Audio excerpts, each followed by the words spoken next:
guys, welcome back to the Big Sew Along. I'm Jenny, and as always, I thank you very much for choosing to spend some time with me. I also want to thank you this week for all of your very helpful comments from my video last week about skirts and how to style them. I did say that I was going to be done with skirts for a little while, but I was incorrect. I immediately whipped up a new skirt. This one is the Midi skirt from the Etsy shop Toto something that I can never remember the name of, but I will link everything for you below. I decided that regardless of what I wear with the skirts I showed you last week, I feel like the fuller skirts are just not me. They don't feel like me, even if they look good. So I decided to try a completely different style of skirt, and I really like this one. This one, I'll show you some pictures here, and really quickly you'll see in these pictures that I intentionally wore these with a fitted tank tucked in, and you can see in these pictures how high-waisted I am, and the distance between my waist and my bust line is very small, so high and short-waisted. This is why I generally do not tuck things in. It's not that I don't like it's not so much that I don't like my waistline, it's just that it's very high, and so it tends to look a little disproportionate. So generally I wear things that hang over the top. I made this skirt in a size 8. I made absolutely no alteration to this except that the pattern calls for elastic to be all the way around the waist, and I just put the elastic in the back, so the flat is front. Once again, I prefer to have less gathering around the waist if I can. So since it's a pull-on skirt, I just made the elastic in the back. I made a size 8. I made no other alterations to this. And that is important to note because I am only 5'3". So if you're thinking about making a skirt and you're taller, you may want to double check the length to make sure it's the length that you want. The other thing is, I don't know if you'll be able to see in these pictures, but my pockets stretched out a little bit. This front pocket is made in 2 pieces. You can see here, like in this this diagram, there's a seam that goes in the center of the pocket, and so I sewed it together and then I put stay tape on it. But by that point, I think I had already stretched that out a little bit. So my recommendation is to stay stitch those edges of the front pocket before you sew them together. Just FYI. I don't think it's terrible. It's not, I mean, it doesn't really bother me. I don't really want my pockets to poke out, but I don't think it's that bad. So if I make this again, I will definitely stay stitch those. I made the skirt in a 100% linen, and I made it was a tablecloth actually that I got at a yard sale a year or so ago. I used Rit dye and aquamarine. I used 1 bottle of Rit dye and this 1 tablecloth to get this color, and I really love it. I love the way it looks. I love the way it feels. Now I cannot ride my bike in this skirt, so that kind of stinks, but to be fair, I did try riding my bike in one of the skirts I showed you last week, and it flipped off and got stuck in my wheel, so I can't really wear that while I'm riding a bike either. Maybe I just can't ride a bike in a skirt. That is probably the way to go. Okay, so once I finished my skirt, I really wanted to work on some tops, which was really my intention for this week anyways.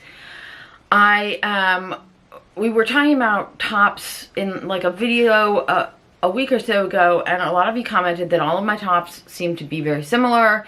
Round neck, plain sleeves, boxy, which is true. So I was trying to figure out, I mean, I tend to make tops like that because I really like simple shapes. Also, I have said, and I admit that I might be a little bit lazy about putting things on like collars and other details like that. I'm working on that. But I thought there are ways to like jazz up a really simple top. And then I remembered that we talked about this sort of detailing back in my January inspiration video, I think it was. And when I showed you these pictures, you guys suggested that they might have been made of either prairie points or Seminole patchwork. So I looked up both of those things here on YouTube, and I watched a couple of videos. I decided that the prairie points weren't really what I wanted to do just because they tend to be a little bit thick and I didn't really want that. But I really like the idea of doing the Seminole patchwork. So I took my scraps from my skirt and scraps that I had left over from another project, and I started a Seminole patchwork piece that looks like this. I really love these colors together. However, this was the piece that I made. I used 3 strips to make this, and then I got this far and realized it wasn't going to be wide enough for what I wanted. So I redid the whole thing with this pink linen, which I had more of, and the remainder of this blue, and I made it with 5 strips. And then I followed this this tutorial that I found here on YouTube from somebody called the Gourmet Quilter. Her video is called Seminole Style Piecing. I followed her. Her video was like 11 or 12 minutes. So if you don't already know how to do this kind of piecework, check that out. I'll link that for you below too. I decided that this is what I wanted to do. And then I picked a top. I used the top from The Act of Sewing by Sonia Phillip. And I totally forgot that I had this book until I think it was the week before last, I think, when Robin left a comment that the skirt in this book is one of her favorites. So I dug this book out and then I looked at it. I was like, oh, I've made that top before. I'll use that. So anyways, thank you, Robin, for reminding me that I had this book. So I used the top from 100 Acts of Sewing, and I have a really quick tutorial here just showing you how I figured out the front. Alright, so here I have my little patchwork panel, and this is the front of my top. This line where these diamond points are is the center of my shirt. So the first thing I'm going to do is just going to lay this down here. I'm going to kind of match up where I want my neckline to be, and I think at the top of one of these points there's going to be a bias binding here, so that'll get cut off a little bit, but I think that's okay. Right there, I'm going to line that up exactly like that. And then I am just going to trace out my neckline. I'll try to be a little safer here. This fabric is all unbiased, so it's really wiggly. So I'm going to try not to touch it too much.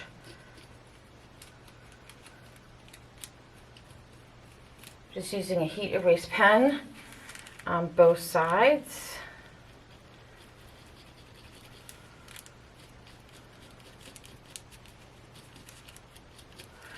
And then I'm going to flip this over. And I'm going to make sure that matches up again with those center points. And not to move this. That looks good. And we're just going to do the same thing again. Alright, so now you can see your center panel is going to be like that. You can go ahead and cut that out, but for right now I'm just going to move mine to the side. Before I do that, we need to know how wide this panel is. And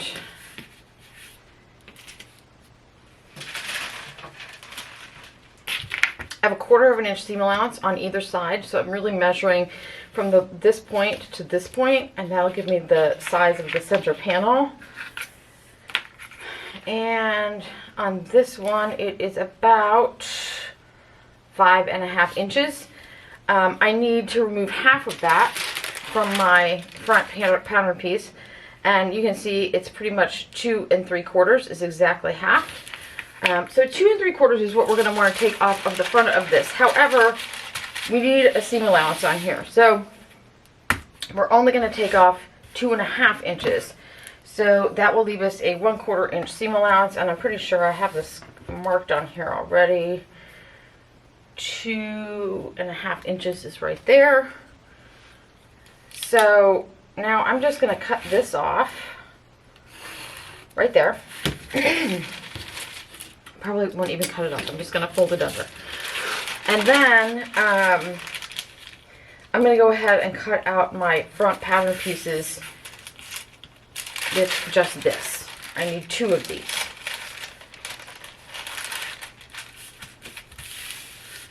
Okay, So here we're all cut out.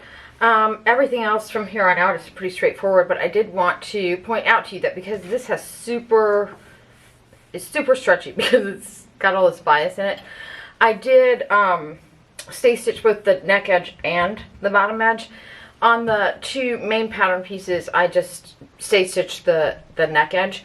Additionally, I hope you'll be able to see this. It almost looks like this is too long now, so I'm gonna have to, and you may too, have to like ease this in a little bit.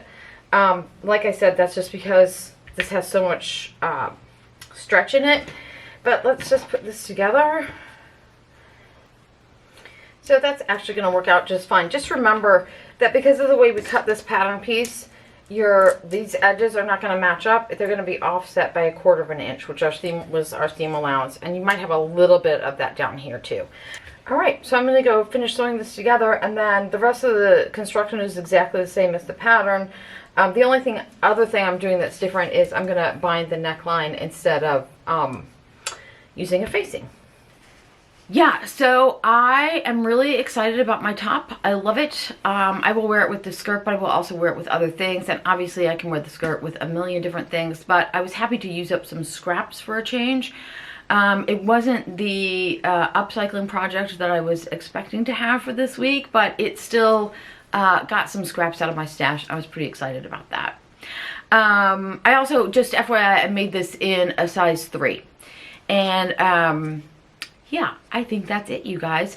I am going to continue working on some tops. I'm trying to get a little variety in my tops now. This was a good start, but now I'm going to move on to some other things. And hopefully I'll have something to share with you next week. Until then, I wish you all happy sewing.